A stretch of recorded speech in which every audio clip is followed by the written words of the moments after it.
Alright guys, less than 40 hours until Diablo 4 drops. We've got the preloads already going live as we speak. Blizzard also finally listened and changed the controversial rule for the Hardcore 100 challenge, but also some big news on the day 1 patch that will likely shake things up.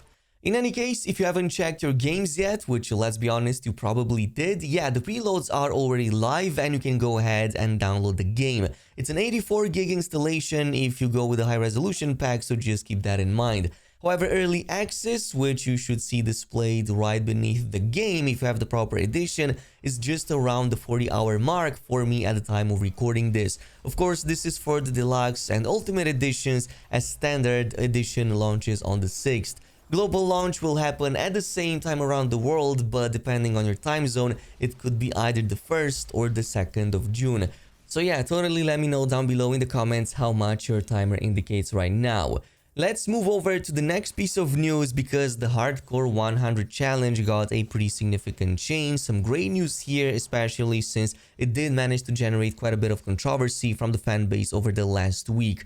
For those new here, this is a new challenge that Blizzard created, where the first 1000 folks to reach level 100 on the hardcore mode in Diablo 4 will get their names permanently immortalized on the statue of Lilith, I guess back at their main HQ. However, a lot of fans got upset, and rightfully so, because early access reviewers were not barred from it and would also get an unfair advantage because they would literally know the fastest routes to reach 100 first. So there's a new policy change in place, and those who play the review build over the last 2 weeks will not be eligible, nor will the employees, which I am perfectly happy with. I think that as a content creator, you already get more than enough benefits for having exclusive access early to these games.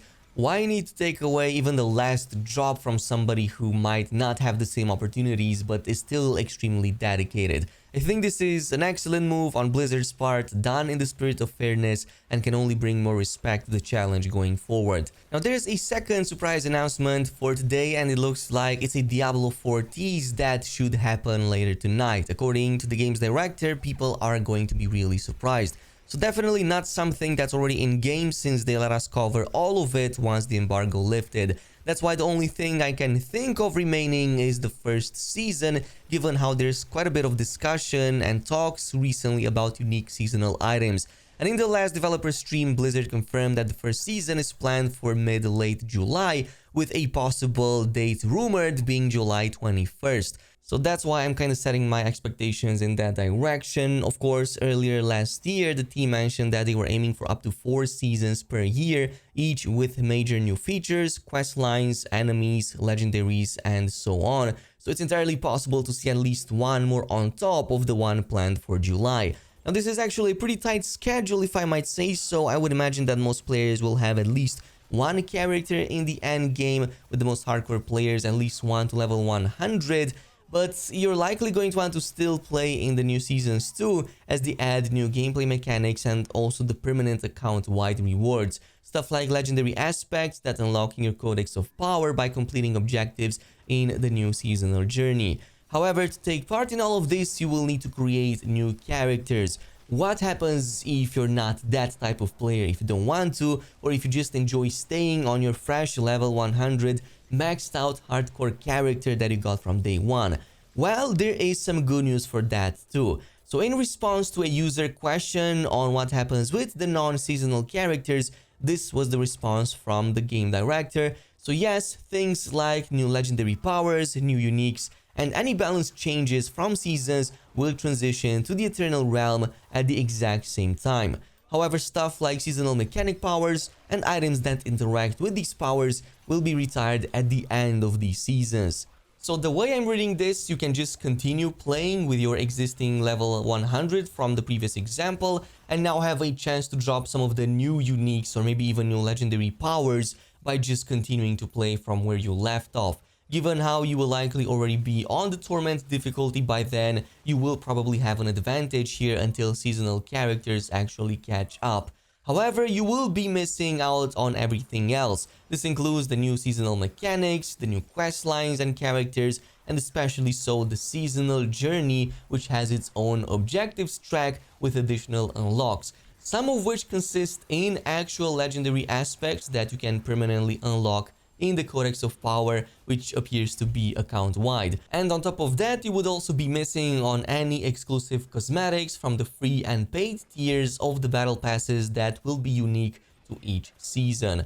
So it's a matter of choice how you want to do this. Personally, I'm going to continue playing with my first character, and then any alt that I create will be done in any new season that continues to exist, so that I benefit from everything at the same time and not lose on the new stuff. Now, the final piece of news we got was that the server slam changes and the build we had back at the start of May will in fact be the day 1 update with very few minor changes on top. This will be called Build 1.0 going forward, and we should get the official patch notes really soon. Like, I'm expecting them later today, maybe tonight or tomorrow at most. Most of these changes, however, have been data mined a long time ago around the Server Slam event, and it actually includes some significant nerfs to pretty much all classes actually. So all of them got nerfed across the board, even the ones that didn't particularly feel strong in the Server Slam, and that's because yeah, they actually are super powerful in the end game, and I think that's where Blizzard is aiming with these changes. So stuff like Barbs getting the Whirlwind Fury cost increased, the Hammer of the Ancients dealing less damage, also many of the passive upgrades for these abilities getting reduced damage and reduced critical chance as a result, and pretty significant nerfs to the shouts as well, such as Rallying Cry and its upgrades now generating less fury, and also War Cry getting a slight duration reduction, less damage increase, and less fortify. I think this will affect, well, the early game a bit more than the end game, since in the end game you're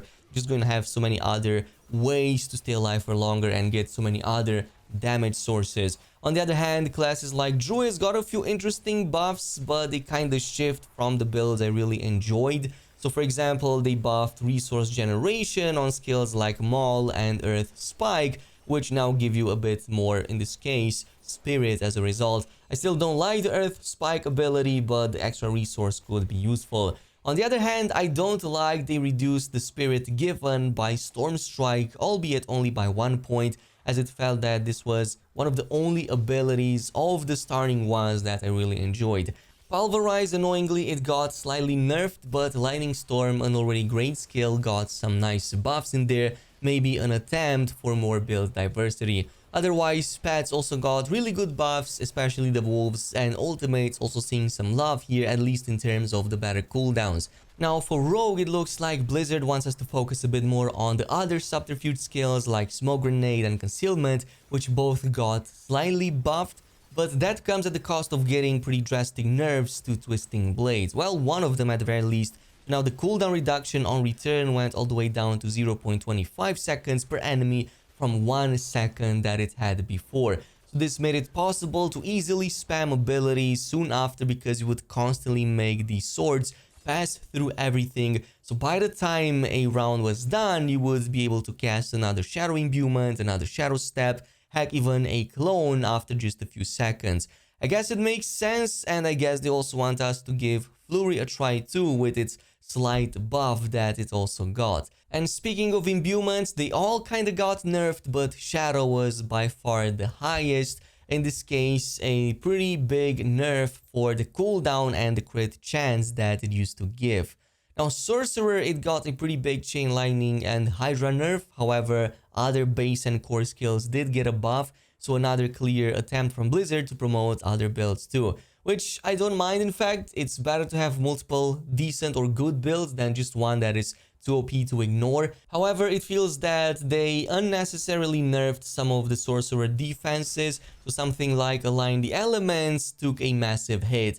This is something you could use to not get hit for like 4 seconds or 5 by any elite, and this would give you a 50% damage reduction against the next ones. But now you're probably gonna need to wait for at least 12 seconds because, yeah, that multiplier per second is much lower, and the maximum damage reduction is also lower now, only 40% compared to previously 50. Also, the barrier from protection only lasting 2 seconds instead of like 5 now means that you'll be even more squishy.